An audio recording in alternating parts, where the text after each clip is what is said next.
In this chapter, we're going to talk about the non-surgical treatment options for cervical spondylosis. I would encourage you to watch chapters 3 and 4 in which we talk about the structural findings of spondylosis so you can learn more about stenosis and disc herniations and other forms that it may take. And chapter 4 in which we talk about the symptoms of it, specifically myelopathy, radiculopathy, and neck pain. That will help inform the discussion for non-surgical treatment options. Having said that, in this chapter, we will give a high-level overview of the symptom patterns that we see with cervical spondylosis. So we'll start with that, talking about myelopathy, radiculopathy, and neck pain. Thereafter, we'll talk about the natural history of those different types of symptoms. So what happens if you don't do anything? If you don't treat them at all, how do these symptoms evolve? What's the natural course that they might take? And we talk about that as natural history. Then we'll talk about different non-surgical modalities, things like medications, which are incredibly popular, but the different classes of medications. We'll talk about physical therapy and the role that it plays, as well as some high-level kind of overview of the different modalities that are available for that. We'll talk about injections, the types of injections that are done and the rationale for them, so you have some understanding of what the goals are of that and how we use that both diagnostically and therapeutically. And then we'll talk about additional options, both mainstream options like chiropractic care and osteopathic manipulative treatment, which are incredibly common and fairly effective for many of these symptoms. And then we'll talk about even alternative stuff on a high level. And again, I'm not an expert on alternative treatment options, but we'll talk a little bit about the role of acupuncture and integrative health options and yoga, Pilates, traction, things like that in that kind of alternative section as well. I hope that this provides kind of an overview of the different common non-surgical treatment options available, but in the last section we'll talk a little bit about how to apply that to a specific patient given their specific symptoms, and we'll talk about developing a non-surgical treatment plan, what that involves, and how it's done.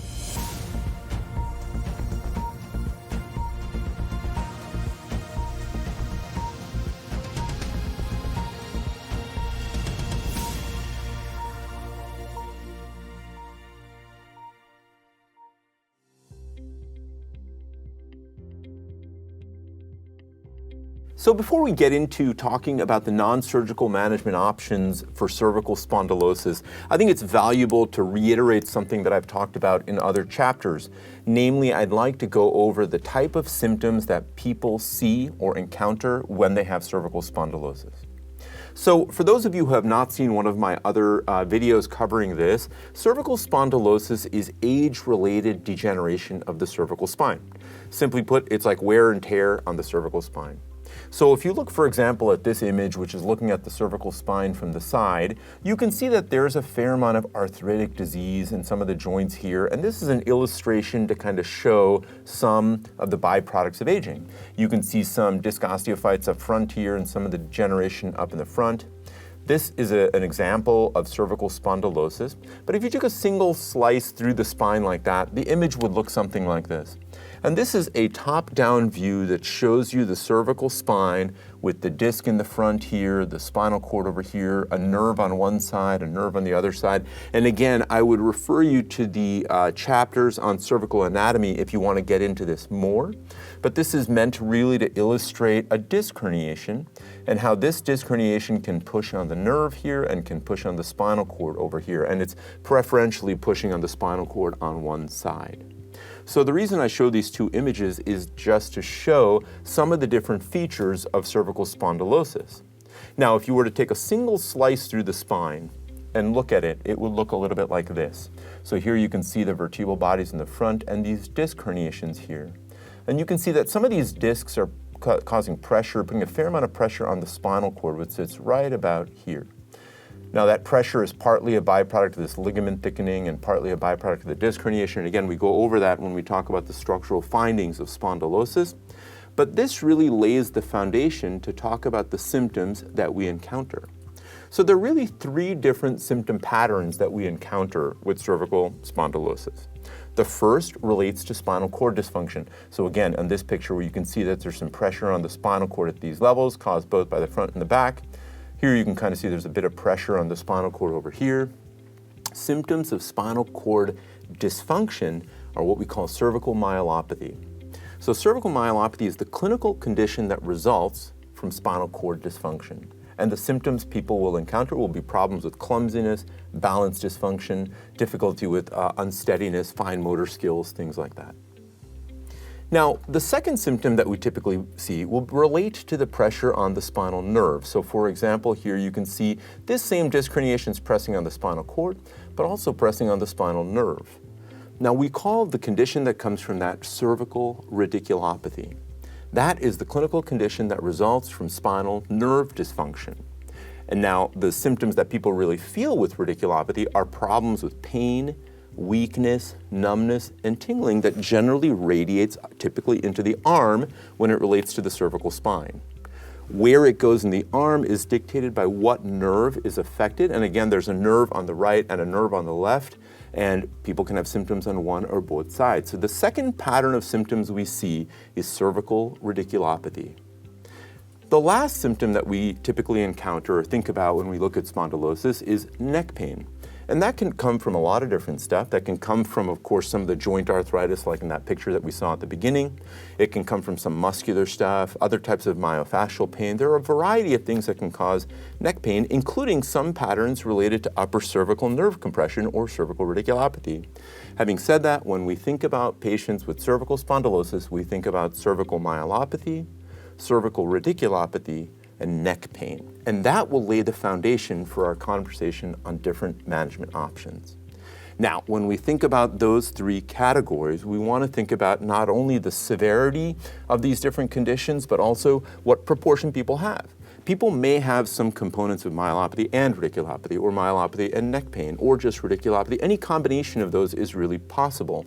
And coming up when you're examining a patient or when you're thinking about yourself, if you are the patient, you want to understand how much of each of these you have, because that will dictate the management options that are available. When we think about cervical myelopathy, then we're going to think about how severe the myelopathy is and how progressive it is. Is it getting worse by the week, or worse by the month, or worse by the year? When we think about cervical radiculopathy, we want to know what nerves are affected. Is it right or left? Is it C6 or C7 or C5? We want to think about the distribution of it. We also want to think about whether there is weakness involved and what specific symptom constellations people have. And then finally, neck pain. To the extent we can, we like to figure out where we think it's coming from and how much of a contributor to the symptom constellation it really is. That will help us put together a comprehensive sense of that particular patient's clinical condition and help direct and drive non-surgical care as a first pathway.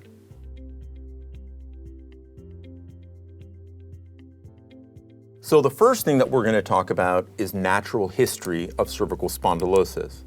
Before we go too far, I'd like to define what we mean when we say natural history in a clinical context. What it typically refers to is the usual natural course of disease progression if you didn't render any type of treatment. So it can be used in reference to heart disease or cancer or certainly cervical spondylosis.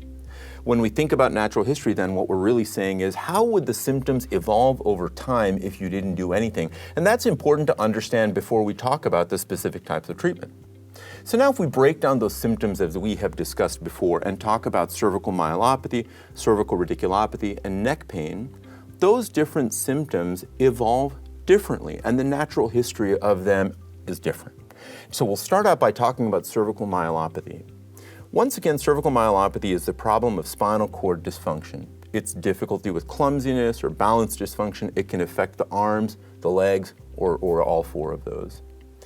As symptoms of myelopathy evolve, they tend to steadily decline. Myelopathy is not one of those things that generally gets better on its own. So the natural history is one of steady decline. What that decline looks like depends on a few different factors. Generally, the distribution can expand. So if it starts out in just the arms, eventually it can involve the arms more severely, but even involve the legs. It doesn't always involve all of them, but the distribution can expand to include everything below the level of compression. Usually when people start out, they'll have symptoms in the hands, but then unsteadiness in the balance. And I tell people to look for those symptoms as it evolves, as that will be an indication of progression. The other thing to mention about it is that the severity of those symptoms can worsen over time. It tends to be a slowly progressive condition. It does not, as I said before, get better on its own. Generally, it progresses over months to years. It's not typically something that gets worse by the day or worse by the week. I have certainly seen patients where they get worse over the span of weeks, but the typical course of it is measured in months to years, that people will decline over months to years.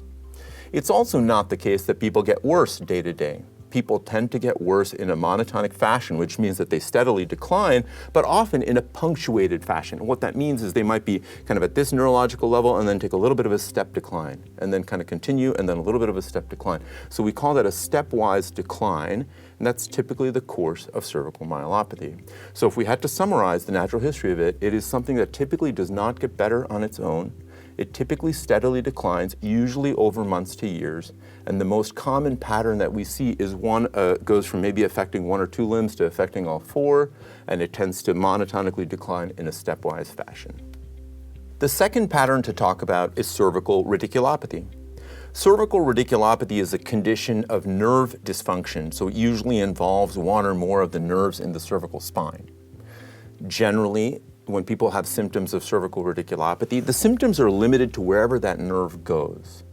Usually the types of symptoms people get when it first starts will be problems with shooting pain, sometimes weakness, numbness, and tingling.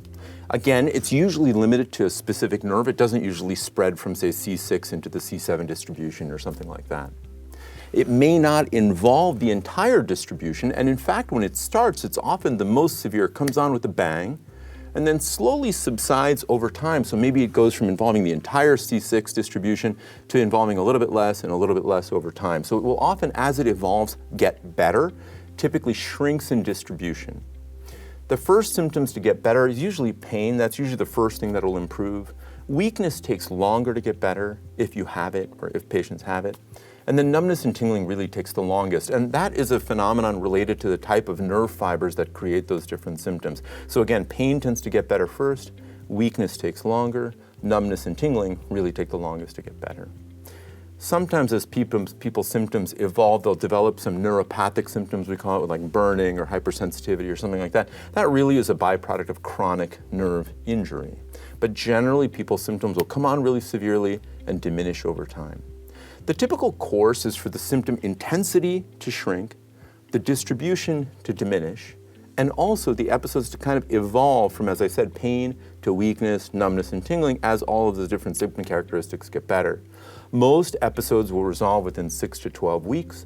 We still try different courses of non-surgical treatment that we'll talk about in this specific chapter. But if they don't get better within 6 to 12 weeks and are refractory or haven't gotten better in response to conservative treatment, that's really when we talk about surgical intervention. But the natural history of cervical radiculopathy is generally to get better over 6 to 12 weeks and with conservative management. So the last pattern that we're going to talk about is neck pain.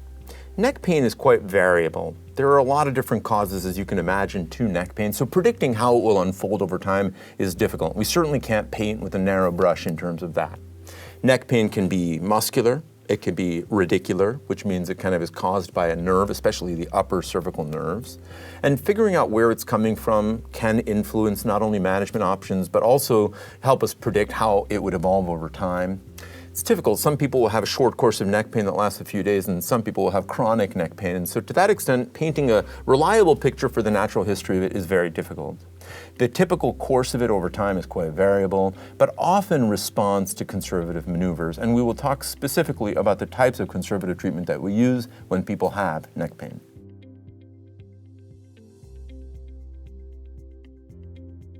So as we dive into the different non-surgical treatment options for cervical spondylosis, the first thing that we're going to talk about is medication options. Obviously, if you go see your primary care doctor and talk to them about, say, a flare of neck or arm symptoms, they're going to start with medications. Understanding the different categories of medications, I think, is imperative just to come up with a strategy and understand why you might be on certain medications, or if you're a provider, what types of medications might be more useful depending on the symptoms you're encountering in your patient. So I like to think of medications in 5 relevant categories, and we'll talk about them each individually. The first category that I think of is anti-inflammatories. These are very common to use in different types of injuries, but certainly can be broken down into steroids and non-steroidal anti-inflammatories like ibuprofen and other ones that we'll get into in that section. The second category I think about is muscle relaxants, and they come in a wide variety of types. Some people handle them a little bit better than others, but we'll talk about muscle relaxants in general and the role that it plays when people have spondylosis. Then we'll talk about nerve medications, and as you can imagine, that's more applicable when people have nerve dysfunction. There's different types of them, and we'll talk a little bit about that. We'll talk about opioids, and opioids can help somewhat, but not the most effective category of medications for spondylosis specifically. But that's a fourth category that we think of when we think about pain medications. And then there's this kind of last category that's not really well understood, and there's some medications like Tylenol famously, or acetaminophen, where it doesn't really fit into one of these other categories. But we'll talk about those types of medications as well. I think this will serve as a valuable framework, whether you're a provider or a patient, to understand what might be useful medications to start with. Now, diving more into anti-inflammatories. In general, anti-inflammatories can be broken into steroids and non-steroidal anti-inflammatories. Steroids have different side effects. It's outside the scope of this conversation, but in general, steroids are something people will use quite commonly when people have an acute episode. And the reason that we use them is because they're very effective anti-inflammatories, they're very easy to administer, and they're short bursts and often well tolerated and quite effective. We don't generally like people to get chronic steroids. We don't like to use multiple. And the one that I often use will be a Medrol dose pack. But your primary care doctor might give you some other form of steroids. But understand the reason that you're getting it is to help cool off some of the inflammation or kill some of the inflammation that might be causing your pain. Another category of anti-inflammatories is non-steroidal anti-inflammatory drugs, or NSAIDs, as you may have heard the phrase used. There's a lot of them. They're over the counter. The most common ones are things like ibuprofen, which might be Advil, Motrin, whatever. Naproxen is another one, a longer acting one. But there are different types of non-steroidal anti-inflammatories, and these can be very effective for cooling off inflammation. All of these can predispose people to other conditions with the kidneys and gastritis and things like that. So of course, talk to your provider before starting these different medications. But the first category, which can be quite effective in a narrow sense, is anti-inflammatories.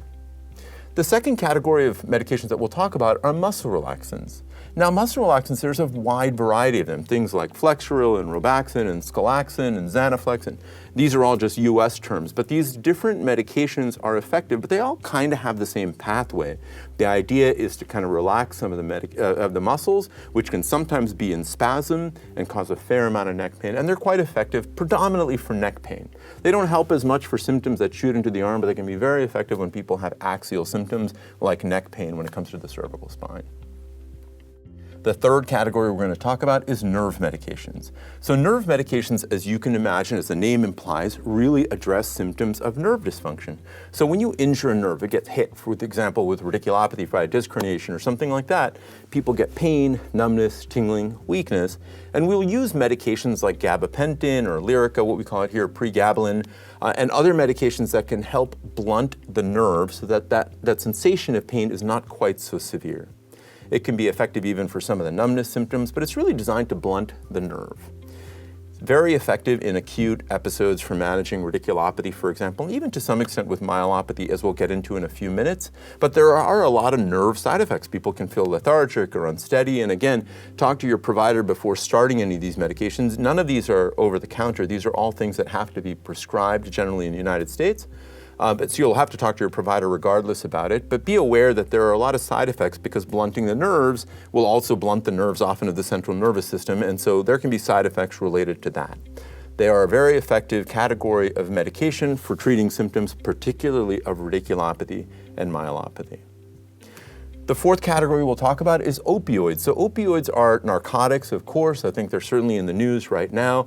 They're generally not that effective, actually, for symptoms of radiculopathy or myelopathy. They can help somewhat with neck pain, but because the mechanism doesn't really target the root cause of radiculopathy and myelopathy, or often neck pain, they often are not that effective. They can certainly blunt some of the symptoms, and we'll use them, post-operatively or sometimes in an acute situation, but it's not like the first thing that I would turn to in treating people non-surgically in the setting of spondylosis. And then finally, a category that doesn't really, for medications that don't fit into one of those four other categories neatly, things like Tylenol or acetaminophen, tramadol. These are medications where sometimes the mechanism is not clearly understood, but people will try these as medications. I usually try them fifth. I would try them after trying all the other stuff, but try to remain rational in terms of trying to select the right medications for your patient or for yourself based on the symptoms that you specifically are encountering.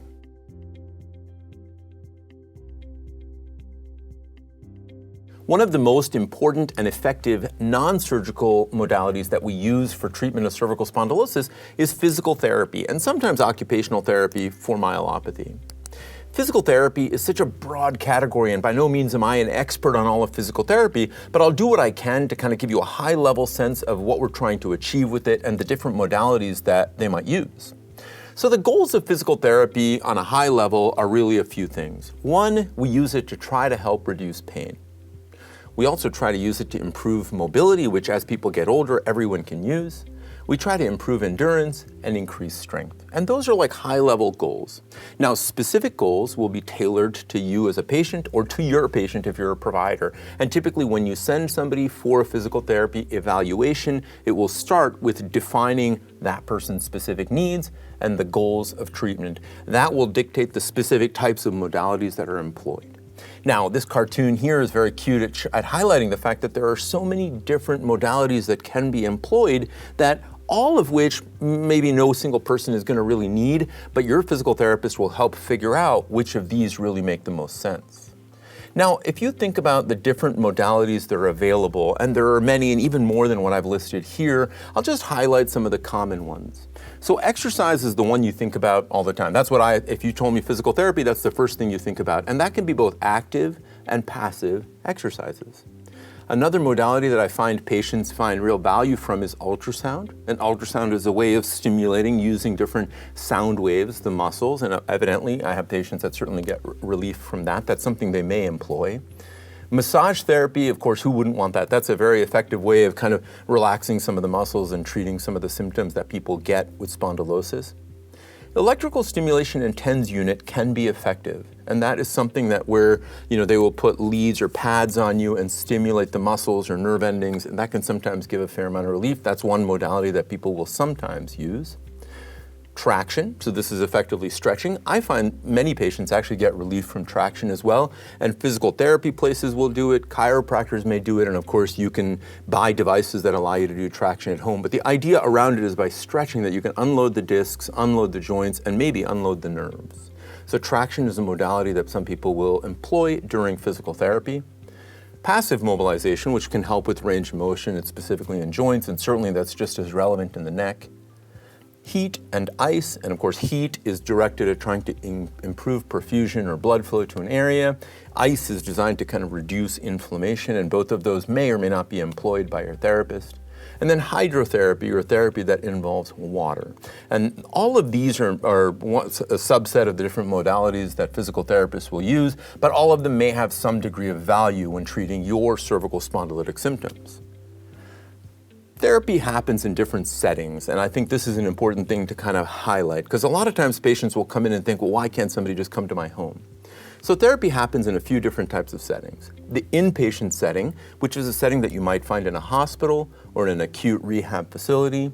It is uncommon for somebody with an episode of spondylosis to find themselves in a hospital or an inpatient setting, but I put it in there because there's really high-level physical therapy that can happen on a daily basis in a setting like that. In an acute rehab facility, for example, people can get 3 hours of physical therapy every single day. And of course, you make huge strides with that and improvement with that, but that tends to be used primarily, in my context, after surgery or after some type of spinal cord injury. The second category to talk about is the outpatient setting. So this is a facility that you would drive to. There's different types of outpatient settings. You can get aquatherapy or water-based physical therapy. And of course, what we call the alternative to that is land-based physical therapy, which is where you go to a facility that has a lot of equipment that enables them to use those different modalities that I highlighted just a few minutes ago. This is a picture here of when I say physical therapy in an outpatient setting, you think of a setting like this where there are a lot of resources that they can use to tailor your treatment plan to your specific needs. Outpatient physical therapy, again, you have to drive there, so there's a bit of inconvenience with that, or be driven there. And it typically is done a few times a week, as opposed to daily and inpatient or less frequently at home. But outpatient is probably the lion's share of the therapy that I send patients for. And then the last setting that it can happen in is home. So of course, home is a situation where somebody comes, a therapist comes to your house, they might bring some equipment with them, maybe some dumbbells, as you can see in this image over here, maybe some belts or some other equipment they can do with your stairs, but it's much more limited in terms of the types of things that they can do. It may not be as frequent or as intense, but certainly better than nothing. So thinking about the different settings can help you figure out what would be the best for you in terms of recovering as quickly and effectively as possible, and everyone's needs are a little bit different there. Now, when you're looking for a physical therapy center, and again, it's hard. I would ask friends and colleagues and get good referrals. I get patients look for recommendations all the time. But I would kind of highlight these attributes. When you're looking at a physical therapy center, the question is, what makes a physical therapy center good? I think there are a few important criteria. Number one, I think that it's important you go to a place that will really do a thorough assessment of your specific issues and your specific needs, and then establish goals that are unique to you. That's number one. You want to go to a place that's going to tailor a plan around you. The second thing to mention is that you want them to really individualize that treatment plan. So as we talked about all these different modalities, the different types of treatment, nothing about physical therapy should be one size fits all. You shouldn't go to a place where they give you a sheet of paper that has the same exercises they use for everybody with neck issues. You want them to individualize it to some extent based on what your needs are and the goals are. You want to go to a facility where they pay attention to you. And I'm not saying that they're 100% of the time with you, but they should be mostly with you. If you're doing a 1-hour session, it shouldn't be one of these situations where you see them, they put you on an exercise bike for 20 minutes, come back and say, okay, let's put you on this other machine for 20 minutes. You want them to be with you and directing care to make that hour worthwhile. And then you ideally would want to have consistent physical therapists, either one or a few, but people that clearly communicate so they're part of a team that is helping consistently work towards a unified, cohesive goal. Those, in my mind, are what make up a good physical therapy center. So if you go to a place and they do all these things, chances are it is a good physical therapy center. That is what to look at. Now, in summary, I would say physical therapy is incredibly effective, it's incredibly commonly used, and it's incredibly valuable for patients with cervical spondylosis. Coming up with a good treatment plan is a function of going to a place that will help you develop that based on your specific needs, based on your specific issues, and the goals of your treatment.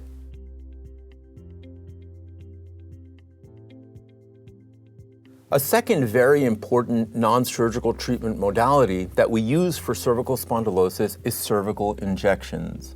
I'd like to take a few minutes to explain what cervical injections are and what they're trying to achieve.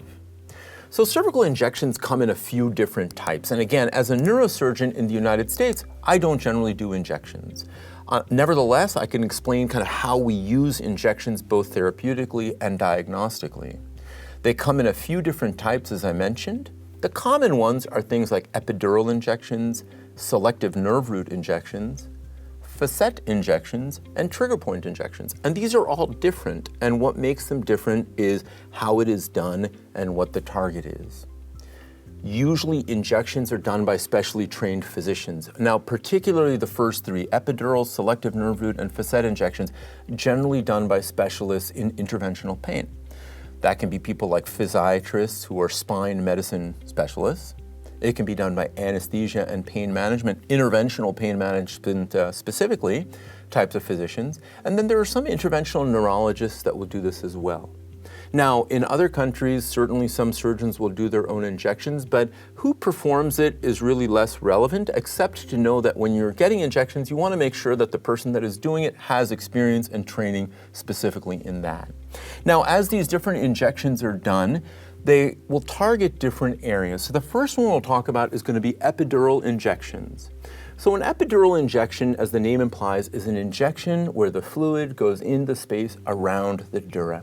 So if you look at this image, this is kind of looking at it from the back, like a 3/4 view where you can see the cervical spine. The back of it is over here. Here's the nerve, the spinal nerve here, and here's the spinal cord, and then the disc in the front. So we're kind of looking at the back of the cervical spine here. An epidural injection in the cervical spine usually goes in between the lamina. So people will say interlaminar epidural injection. This is the lamina here, this is another lamina. So I show here a needle that would come in and go into the space between these two lamina. Now, if you look at a slice like this, that looks a bit like here. They'd be bringing in a needle that comes in from the back and goes into this space around the dura. So the dura is like the wrapping of the spinal cord. The nerves are all encapsulated in that as well. There's a root sleeve that you can kind of see over here as the nerve is kind of surrounded a bit like the sleeve of my jacket. When they do an injection, they're trying to get into the space right around the dura, often when they go in at, say, C17-1, they put enough liquid in to see it actually float up and canvas an area. So it's not necessarily the case that an injection at C17-1 is only addressing problems at that level. They can get, either with a catheter or with fluid, to get all the way up in the epidural space. So it's not super specific necessarily. It can cover nerves on both sides, but very effective at delivering anti-inflammatory steroid right into the area of this inflammation. So that is the first and most common type of cervical injection that is done by a specialist, is an epidural injection. The second type of injection that we're going to talk about is much less commonly employed in the cervical spine. It is something called a selective nerve root injection. That is an injection that is commonly done from the front. Here you can see a picture of the spine from the front. This is the front, this is the disc over here, the front of one of the vertebral bodies. You can see the spinal cord and that dura, along with the nerve as it leaves here with the sleeve around it. And this injection is typically done here. You can see if this is like mimicking a needle, that it would come in this trajectory and they would deliver steroid right to this area. So why might you do that? There is value in targeting that nerve specifically. When you put contrast and an anti-inflammatory there, it would be a low volume injection just to kind of target that nerve specifically. And again, if you're trying to get a nerve on the right and the left, that's usually two different sticks, one on the right and one on the left. An epidural injection, by contrast, is usually in the middle, and you can kind of canvas the area and get nerves on both sides. So which injection makes sense depends a lot on the clinical scenario, but that is on a high level what a selective nerve root injection is. The last injection to talk about is something called a facet injection. So this is a picture looking at your spine from the side. It's a three-dimensional view, so you can see some of the joints and some of the arthritis. This is the back of the spine here and the front of the spine over here. This is another picture looking at a slice of an axial view of it, and you can see the front of the spine over here, spinal cord over there. Here's a nerve on one side, a nerve on the other, and this is the back or the lamina, the spinous process over here. Here you can see there's all this arthritis involving the joint in the back here. There's even a bit of arthritis, what we call uncovertebral hypertrophy, which all is causing pressure on the nerve right there. So the epidural injection we mentioned, or the selective nerve root injection, those are targeting the neurological structures, the nerve itself on one or both sides. The facet injection is targeting the bony stuff, the joint itself, or the facet joint. So if you look at a needle that would come in from the back, it would target this area specifically. And most of the time what they're really trying to target is a little branch called a medial nerve, which is a little branch of the parent nerve. So for example, if you look here, you can see a little nerve coming off the side. It's like a twig that comes off the side that innervates or provides nerve endings to that joint. So when they do a medial branch block, what they're trying to do is block that nerve to see if that will help cool off the symptoms that are coming from the arthritis in the neck. Now, often when they do a medial branch block or facet injection, it is a diagnostic tool in advance of something called a rhizotomy or a radiofrequency ablation, which isn't strictly an injection, it's going in and burning that nerve. Now, patients get alarmed. The reason I want to talk about this specifically is when they say you're going to burn my nerve, it sounds like they're going to burn something very important. Now, that little twig is not trivial, but at the same time, it's not the main nerve here, like the C5 or the C6 nerve. It's that little twig that comes off of it. So if you think of a tree, it's not the main branch, it's certainly not the tree trunk, it's a little twig on the end that goes right to the joint that they're really burning, and that is called a rhizotomy or a radiofrequency ablation. So facet injections and the radiofrequency ablations target this particular area and are much more effective at neck pain. So cervical injections can really be thought of in those main categories. Sometimes you'll go to your primary care doctor or even a pain management person, and if they just do an injection where they say, how does that feel, and put a needle in where you're having muscular pain, that is a different type of injection. It's called a trigger point injection. Those are very common, very nonspecific, certainly can help people, but not one of the things I really wanted to talk about in great detail with this specific section. Now, if you look at cervical injections, there's a few things to know about them. When they're injecting a liquid.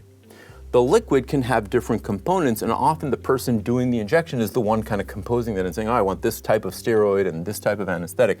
But you can think of the ingredients in that liquid really being one of three categories, and there can be a mix of these. One of them is a steroid, very commonly. That's why we call them an epidural steroid injection. The steroid is what gives people the anti-inflammatory effect.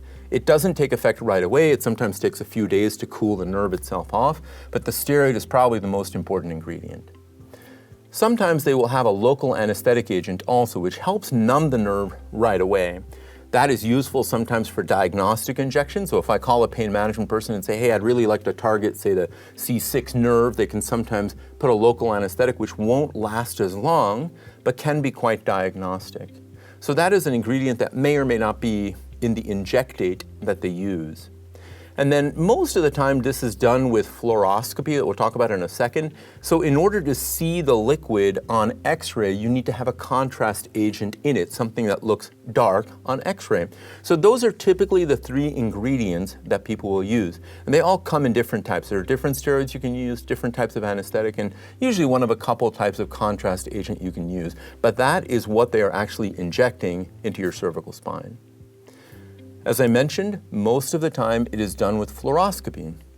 Fluoroscopy is an X-ray machine that allows them to do live X-ray. So as they put the needle in, they can see where the needle is going, they can verify they're in the right spot, they can inject the liquid and see where the liquid has gone. And that is valuable to make sure that they're in the right spot and that the injection that they're giving you is meant to give you relief.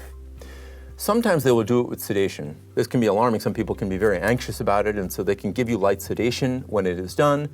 Of course, the constraint there is that if you get sedation, somebody needs to drive you there and drive you back. You can't typically drive yourself home after getting sedation, but that's something to discuss in advance when you see the interventionalist to kind of talk about whether or not you'll be getting sedation so you can make appropriate plans around it.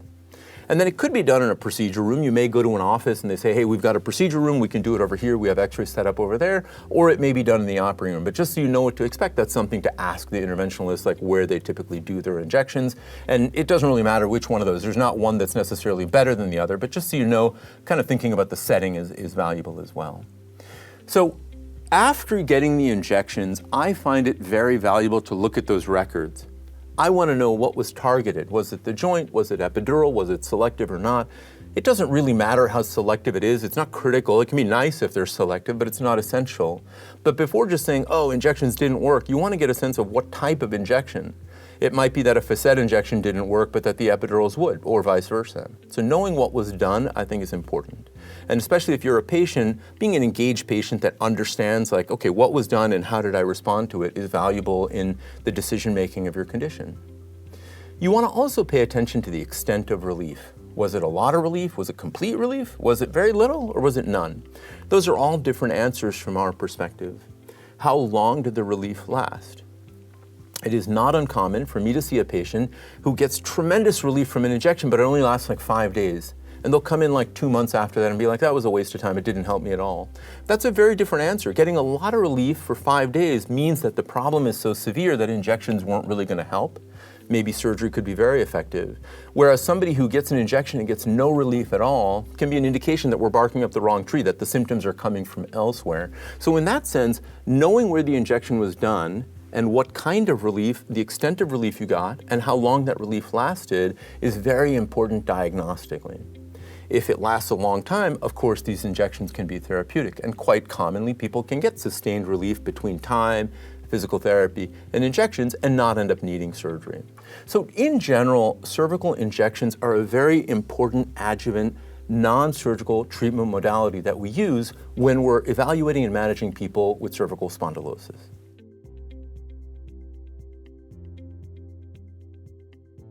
Lastly, I'd like to talk about some other non-surgical treatment modalities that many of my patients get value from. I would break these into two principal categories, what I'm calling mainstream, which is very common, which is well accepted and well established non-surgical modalities. And within the mainstream category, I would consider chiropractic care and osteopathic manipulation. And then alternative, which is really emerging. I shouldn't even call it alternative, I should say emerging modalities that include things like acupuncture, traction, yoga, integrative health, and other forms of non-surgical treatment. So part of the reason I discuss it in this section that I'm considering other non-surgical modalities is because as a neurosurgeon, my expertise is really in the surgical decision-making and care. These are things that I'm somewhat familiar with, have kind of a working familiarity from seeing thousands of patients at this point, but certainly I'm not qualified to comment on the specifics of, say, for example, chiropractic manipulation. Now, when I see patients who have cervical spondylosis and we talk about the non-surgical treatment options, of course, physical therapy, injections, medication are mainstay treatments, but I tell people certainly seeing a chiropractor, considering osteopathic manipulative treatment, depending on their symptoms, can be reasonable. And we'll talk about that a little bit in the next section. I encourage people to explore it if they're interested. In terms of alternative treatments, these are treatments that I don't necessarily understand.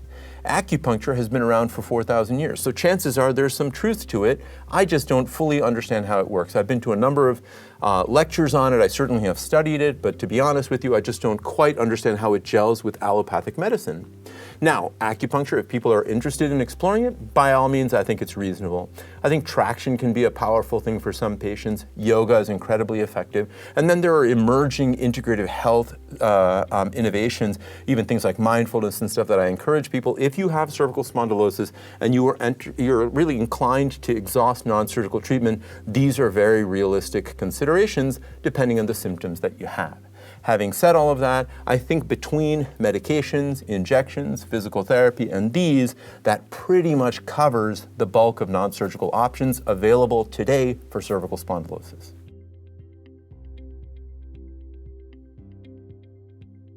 So now that we have talked about the different types of non-surgical treatment that we use with spondylosis, let's talk about how we would apply that to a specific patient.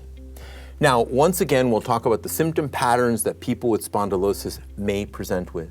They include the symptoms of cervical myelopathy, cervical radiculopathy, and neck pain. Now, once again, patients can have one, two, or all three of these symptom constellations, and when we think about patients, we're thinking about the full set of patterns that they actually have when they first present to us. Now, if we just break this down, though, and think about the utility of all of the different modalities that we've talked about, let's first talk about cervical myelopathy. So here you can see cervical myelopathy, and if you expand that and think, what's the role of each of these? Let's first talk about medications. So medications, as I mentioned with the natural history of cervical myelopathy tends to slowly progress. Medications will not change the course of that progression. What they can be useful for is addressing some of the symptoms of myelopathy. So people develop neuropathic like symptoms with burning or hypersensitivity or symptoms like that. Some of these nerve medications like gabapentin and Lyrica can be effective for it.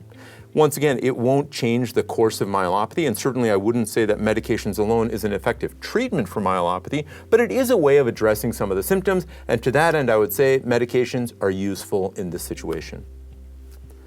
The next thing to talk about will be physical and occupational therapy. So the role of PT and OT when people have myelopathy, you can think of it in two ways. The physical therapy can be certainly useful at addressing some of the hand dysfunction, the balance dysfunction, gait training, things like that, and maybe helping people manage the consequences of myelopathy a little bit more effectively by improving their balance, improving their strength, improving their dexterity over time. Once again, it won't typically have an immediate effect on myelopathy or its progression. Certainly neck strengthening exercises can't hurt because often when people have myelopathy, they have other issues with their cervical spine, so it can be useful in that situation as well. But once again, does not necessarily reverse or reduce the course of myelopathy itself. Having said that, I find it to be useful in the situation for myelopathy as well.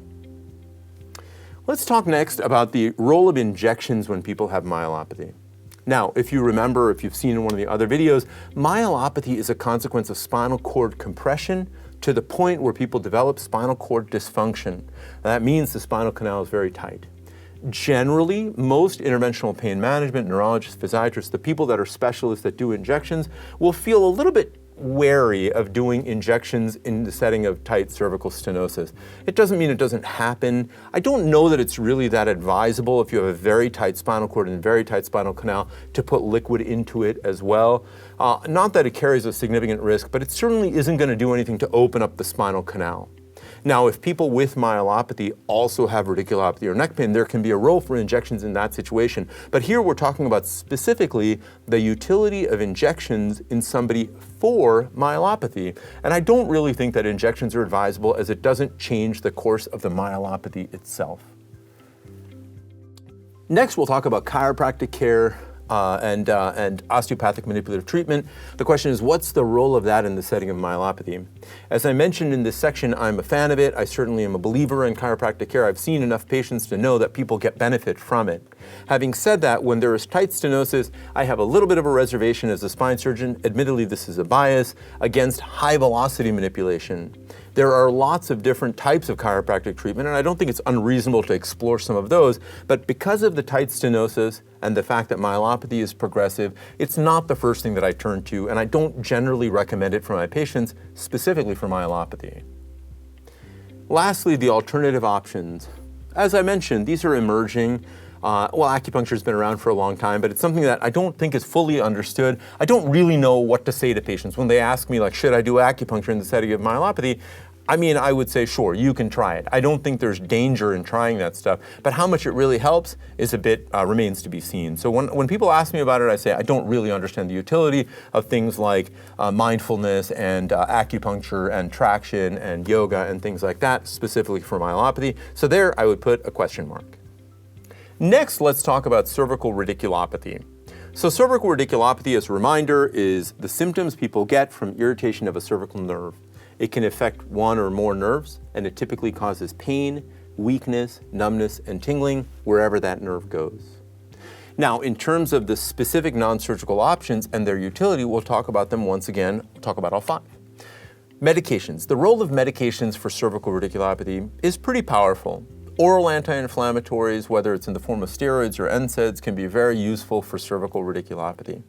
Again, the natural history of radiculopathy is to get better, so really we're looking for temporizing things to manage the symptoms while they get better. In addition to anti-inflammatories, sometimes people can get relief from nerve medications like gabapentin and Lyrica.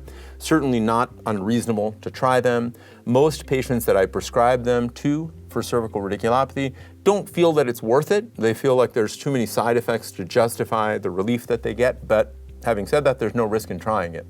So I tell people for medications, absolutely, I think there's utility for cervical radiculopathy. In terms of physical and occupational therapy, definitely I think there's utility as well. It can help for weakness, it can help with range of motion, it can certainly help with pain reduction, all of which I think are relevant in the setting of radiculopathy. So I definitely send people for PT and for OT as well on occasion. OT particularly if they have hand dysfunction, so C8 or T1 radiculopathies. So medications, PT, mainstay treatments, I would argue. Injections are effective for radiculopathy as well. As I mentioned when I showed the diagrams, epidural and selective nerve root injections can be very effective for cooling off the nerve. Epidurals are effective because they can cover more than one nerve, especially if you have more than one nerve involved. So I will often send people for injections as well to a specialist who does those. In terms of chiropractic care and OMT, I find that patients get a fair amount of relief from them. It's not uncommon for people to have already seen a chiropractor before coming in to see me, but if they haven't, I often encourage people to do it because I find it to be very effective for that. A lot of these interventions are partly managing the symptoms long enough to see if the symptoms will kind of get better as radiculopathy gets better on its own. So chiropractic care, very effective for it. And then alternative options, again, like acupuncture and yoga and Pilates and things like that, I think are certainly worth trying. I think some of those are more effective for lumbar pathology, but there's certainly no harm in trying those things for cervical disease as well. So any of these non-surgical options are very relevant in the setting of cervical radiculopathy. Now, the last section that we'll talk about is neck pain.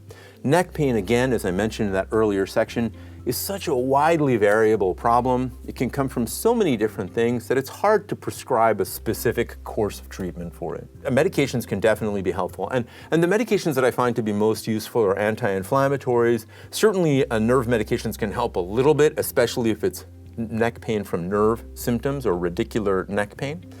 Muscle relaxants can be very effective for this as well. And I don't find muscle relaxants to be useful for radiculopathy or myelopathy, but for neck pain, it can help quite a bit. So I often will use one or more muscle relaxants to help with the neck pain as well. Medications, I would say for sure, very effective for neck pain, and it's something that I use all the time. Physical therapy is a mainstay treatment for neck pain, and that is for neck strengthening, massage therapy, TENS unit, any of those modalities that I talked about before. Seeing a really good physical therapist can be very effective at helping with neck pain, and so I use that systematically. In fact, I think you could argue that between PT, chiropractic care, and medications, those are mainstay treatments for neck pain alone. Surgery is usually not an effective solution for it. But so for PT and OT, check. I would definitely say that I use them. Injections can be effective. Sometimes epidural injections can help, but this is where that facet injection and radiofrequency ablation that I talked about in that section can be very effective. And so I send people to interventional pain people or interventional neurologists or physiatrists to help with those injections. I think they can be very effective for neck pain and is another mainstay treatment for it. Chiropractic care and OMT is very effective for this as well. And there are different modalities for each of those that I think can be effective. I think seeing a very good chiropractor, starting treatment with them can help a lot with the neck pain. And so I definitely encourage people to do that. And then alternative options like acupuncture. Again, I don't fully understand how it is effective for it, but it does seem to help a minority of patients, but help them a lot. And so I tell people trying acupuncture, trying yoga, Pilates, other types of integrative health things are all reasonable and certainly worth trying for neck pain. I generally tell people surgery is not effective, so we have to emphasize the non-surgical treatment options for that. Now, having said all of that, when I see a patient with cervical spondylosis, I start by thinking, what are the symptoms that they have? We break it down into myelopathy, radiculopathy, and neck pain, and depending on what is the most pressing issues and what we're really treating, we will come up with a plan that ideally would target all of those. So if we send people for injections, I'll say, listen, Mrs. Smith has neck pain and radicular symptoms, and I think would benefit from these types of injections. But really understanding the role of each of those modalities is valuable when coming up with a treatment plan. Now, if somebody comes in with myelopathy that's rapidly progressive, whether or not they have radiculopathy or neck pain, that will become the driver of decision-making and timing. So thinking about your patient in aggregate, thinking about the symptoms that they have, helps dictate the timing and what types of non-surgical treatment you would employ.